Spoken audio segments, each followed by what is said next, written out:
All right, episode 2, Kev. So I promised you that I'd give you some context in for the scale in a from a power chord. So let's do the G power chord. We're sticking on G.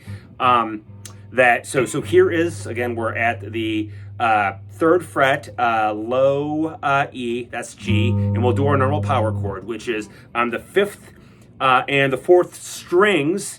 We fret at the 5th fret, right, Kevin? You know.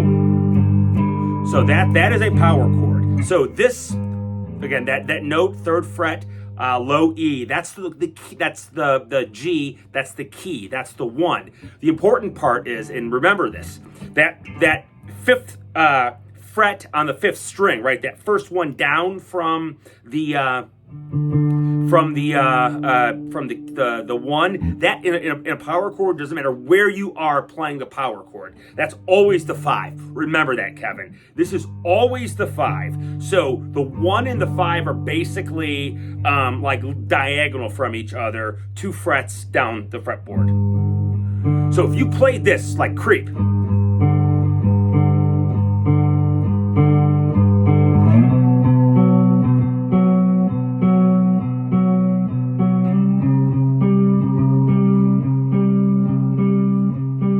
sounds fine, right? It sounds, you're like, that's creep. But so remember, so this is 1, but it lacks the pizzazz. So there's 1, and there is the 5.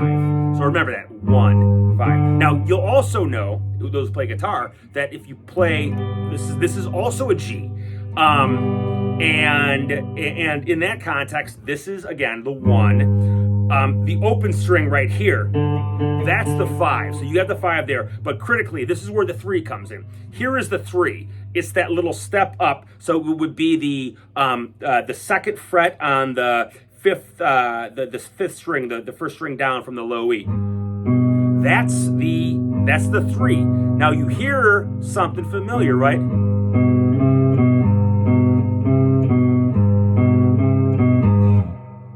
So I'm hitting 1, 3, 4. 4 is the tension. 1, 3, 4. 1, 3, 4, 3. 1, 4, 3, 4, 3. 1, 3. 1, 3, 4, 3. 1, 3, 4, 3. Now here you go. 1. If you wanted to play the 2 would be here. But the 2, again, it sounds way like it's not part of the song. It's not a part of most songs. But 1, 3, 4 does. So you go 1, the 3rd, the 4th, and then if you wanted to, Kevin, slide 2 up. 5th, that's a D. You slide up from the 4 to the 5, because remember, between the major 3rd and the 4th, it's a half step, right? Or half, it's 1 step, not a whole step. It's like a half step. It's 1 fret. So you go from the 2nd to the 3rd, but then the 3rd to the 4th is a full step. It's 2 frets, 2 keys in piano. That's a D. That's a D. So that would be 5. Now remember, from a 5 to a 6 is also a full step, 2 frets. That would be a 6. 6. So if you're playing the power chord, remember, here's the 5. That's the 6. That's an E. Now, keep that in mind. Remember, that's the thing that kind of is alien to the chord, right? It's not in the chord. It's not a 1, a 3, and a 5. But it's popular in most music, almost as popular as the 4. And you'll see how this comes in. So again, this is the 6, and we would go up a full step to the 7, which is, it's, who the fuck knows, whatever that is. That's an F sharp. It's not a part of any song we're playing, but then we would go back a half step, 1 fret, that's a G. That's 8, that's 1. So, what does this all mean? Let's play Blister in the Sun. So it goes 1, 3, 4, 3, 1, 3, 4, 3, 1, 3, 4, 3. 1, 3, 4, 3, 1, 3, 4, 3, 1, 4, 4, 3. And then the chords 1, 1, 1, 1, 1, 4, 1 round of 1, 1, 1, 1, 4, 4, 4, 4, 4, 1, and then it goes, here's the E minor, 6, let me go on, 6, 4, sir in the sun, let me go, 6, E minor, 4, C. Back to a 5. See how these things, that's a D. 1, 2, 3, 1, 3, 4, 3, 1, 3, 4, 3. 1, 3, 4, 3, 1, 3, 4, 3, 1, 3, 4, 3. See again, so you basically written a totally hit song with the 1, with the 3, with the 4, with the 5, with the 6. What's absent?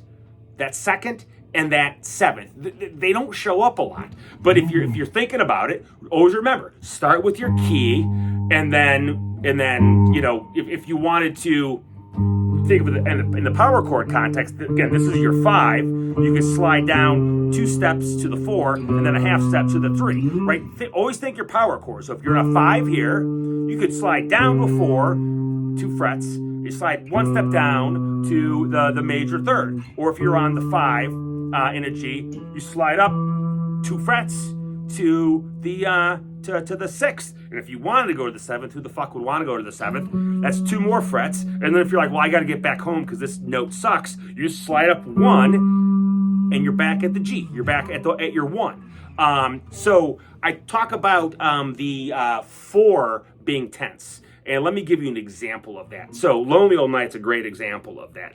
Well, Blister in the Sun had the 4. You can see it adds a little pop. But Lonely All Night's great. So it's in E. But then what he does is he adds a 4. He goes, it's a 4.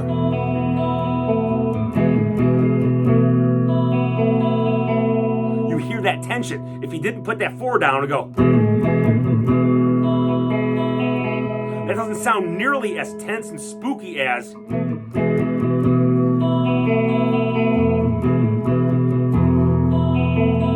and then he goes on to the A, plays an A. And I know then he adds a 4th to that. Exactly what you mean. Yeah. 4. Goes back to the E. Adds a 4. In our own way. 4. 5. So what you see is that 4, it adds tension. And it oftentimes goes from the 3 to the 4, right?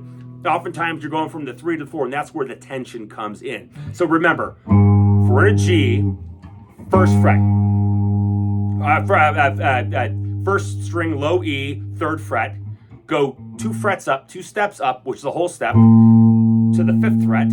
That is an A, that's the 2nd. Go 2 more steps up, 2 frets up, that's a 3rd in the major chord. We're talking about minor next episode, but that's a 3rd.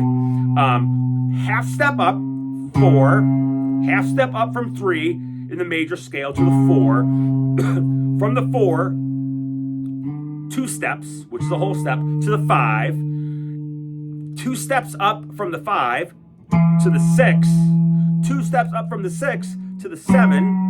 And again, nobody wants to be at 7, so they can't wait to get the fuck home. So he goes a half step back to 8 or 1, right? Remember, nobody wants to be in 7, and so 7 automatically wants to get back to home or to 8 or to 1. So it moves as quickly as possible. Again, I'm patenting that, but I just don't like the 7. So hope you find this helpful, Kevin.